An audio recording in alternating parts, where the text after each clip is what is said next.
Hello friends, welcome to my YouTube channel. आज हम लोग भारतीय इतिहास का चैप्टर 2 वैदिक संस्कृति कंप्लीट करेंगे। और ये सारे वही क्वेश्चन जो पिछली बार यूपी ट्रिपल एससी के किसी न किसी एग्ज़ाम में पूछे गए हैं, जो आने वाले यूपी ट्रिपल एससी एग्ज़ाम के लिए बेहद ही महत्वपूर्ण है। और आप लोगों को वीडियो अच्छा लगे तो चैनल को सब्सक्राइब करें, वीडियो को लाइक करें, कमेंट करें। चलिए देखते हैं हम लोग यहाँ पर पहला क्वेश्चन हमारा है। देखो यहाँ पर पहला क्वेश्चन हमारा है कि 6वीं से 14वीं शताब्दी तक निम्नलिखित में से कौन सबसे शक्तिशाली महाजनपद था। तो इसका करेक्ट आंसर हो जाएगा मगध। कौन था?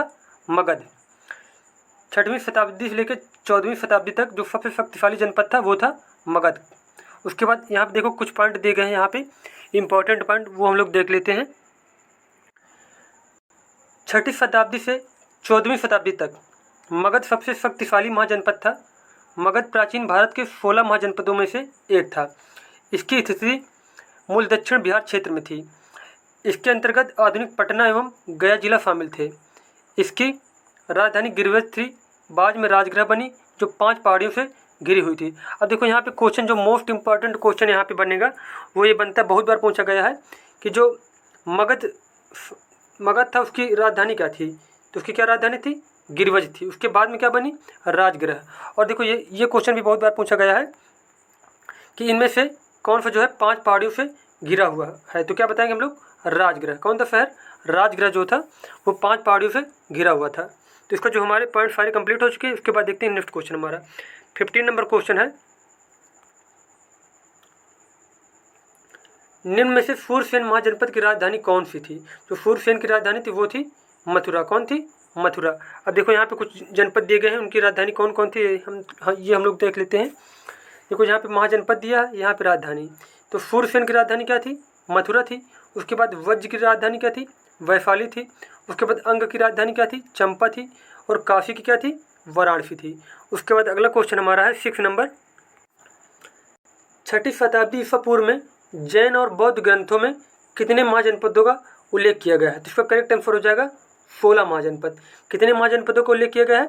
16 महाजनपदों का। और देखो यहाँ पे 6वीं शताब्दी ईस्वी पूर्व में जैन और बौद्ध ग्रंथों में 16 महाजनपदों का उल्लेख किया गया है।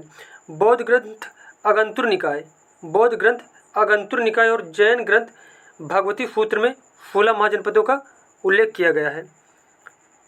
अब देखो यहाँ पे एक क्वेश्चन ये भी बन जाएगा कि अगंतुर निकाय जो है कौन से धर्म से संबंधित है? तो क्या बताएंगे हम लोग? बौद्ध धर्म से संबंधित है। उसके बाद भगवती सूत्र जो है वो किससे संबंधित है? वो संबंधित है जैन धर्म से।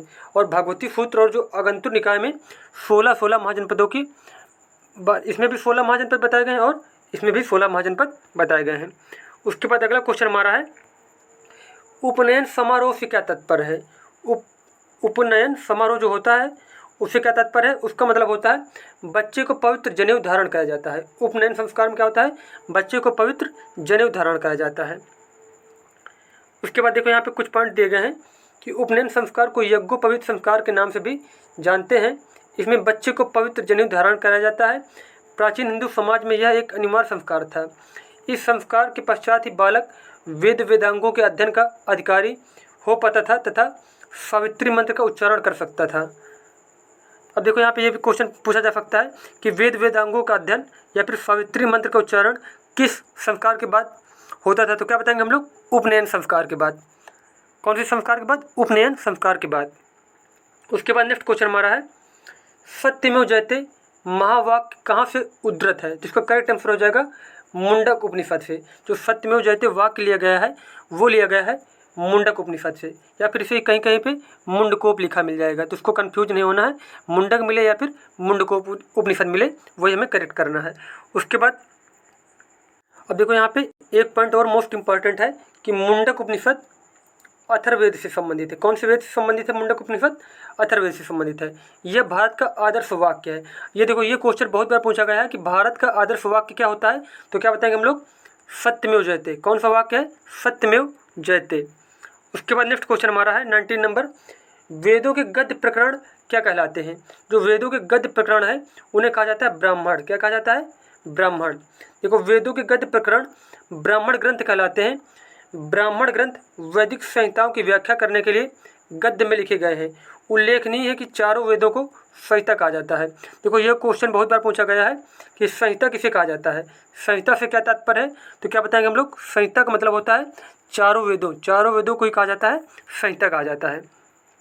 उसके बाद अगला क्वेश्चन हमारा है, निम्नलिखित में से कौन सा ज्ञान के सिद्धांत पर बल देता है, तो इसका करेक्ट आंसर हो जाएगा उपनिषद। ज्ञान के सिद्धांत पर बल कौन देता है, उपनिषद जो है वो ज्ञान के सिद्धांत पर बल देते हैं। अब यहाँ पे देखो उपनिषद के बारे में कुछ पॉइंट दिए गए हैं कि उपनिषद वैदिक साहित्य के अंतिम भाग हैं, इसलिए इन्हें वेदांत भी कहते हैं। अब क्वेश्चन कैसे आएगा कि वेदांत इनमें से किसे कहा जाता है, तो क्या बताएंगे हम लोग, उपनिषद जो है उन्हीं को वेदांत कहा जाता है। यह ज्ञान विज्ञान का मूल आध्यात्मिक स्रोत है, इसमें ईश्वर और आत्मा संबंधी ज्ञान पर जोर दिया गया है। उपनिषद का शाब्दिक अर्थ है अध्यापक के निकट बैठे हुए विद्यार्थी तक पहुंचाया गया ज्ञान। उपनिषद का मतलब क्या होता है कि अध्यापक के निकट बैठे हुए विद्यार्थी तक पहुंचाया गया ज्ञान। अब देखो यहाँ पे ये क्वेश्चन में बहुत बार पूछा गया है कि उपनिषद का अर्थ क्या होता है, तो उपनिषद का अर्थ होता है पास बैठना। क्या होता है, पास बैठना। उसके बाद नेक्स्ट क्वेश्चन हमारा है, ऋग्वेद में निम्नलिखित में से किस देवता की सर्वाधिक महत्ता का वर्णन है, तो इसका करेक्ट आंसर हो जाएगा इंद्र की। तो ऋग्वेद में सबसे ज़्यादा किस देवता को महत्वपूर्ण बताया गया है, वो थे इंद्र देवता। अब यहाँ पे देखो इसमें कुछ इंपॉर्टेंट पॉइंट दिए गए हैं कि ऋग्वेद प्राचीनतम वेद है। ये क्वेश्चन भी बहुत बार पूछा गया है कि सबसे प्राचीनतम वेद कौन सा है, तो क्या बताएंगे, ऋग्वेद प्राचीनतम वेद है, जिसमें 1028 सूक्त व 10,552 मंत्र है। इसमें कितने सूक्त हैं, 1028 सूक्त हैं और 10,552 मंत्र हैं। ऋग्वेद के पढ़ने वाले ऋषियों को होत्र या फिर होता कहा जाता है।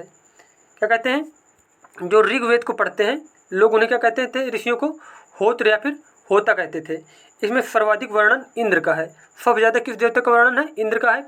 इसमें इंद्र के लिए 250 तथा अग्नि के लिए 200 सूक्तों की रचना की गई है। ऋग्वेद की रचना सप्त सैंधव प्रदेश में हुई थी।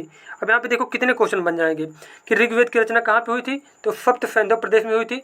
और सबसे ज़्यादा किस देवता का उल्लेख किया गया है, तो इंद्र का किया गया है।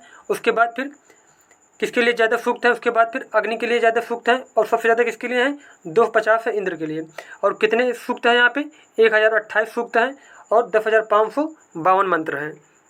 उसके बाद नेक्स्ट क्वेश्चन हमारा है इसमें, निम्नलिखित में से कि भारतीय पुरातन ग्रंथ में अपराध और अपराधी का जिक्र आता है, जिसका करेक्ट आंसर हो जाएगा अर्थशास्त्र में, न्याय मीमांसा में, मनुस्मृति में। तो इसमें सभी में जो है उपयुक्त सही है, इसका क्या हो जाएगा, इसका करेक्ट आंसर हो जाएगा उपयुक्त सभी, क्योंकि सभी में जो है अपराध और अपराधी का जिक्र आता है। उसके बाद नेक्स्ट क्वेश्चन हमारा है 23 नंबर, शतपथ ब्राह्मण और तैतरीय ब्राह्मण के ब्राह्मण मूल पाठ है। अब इसमें बताना है जो शतपथ ब्राह्मण और तैतरीय ब्राह्मण है ये किसके भाग हैं, ये है यजुर्वेद के भाग। किसके भाग हैं, यजुर्वेद के ब्राह्मण मूल पाठ है। अब यहाँ पे क्या फिल करेंगे, यजुर्वेद। अब देखो यहाँ पे कुछ पॉइंट दिए गए हैं, शतपथ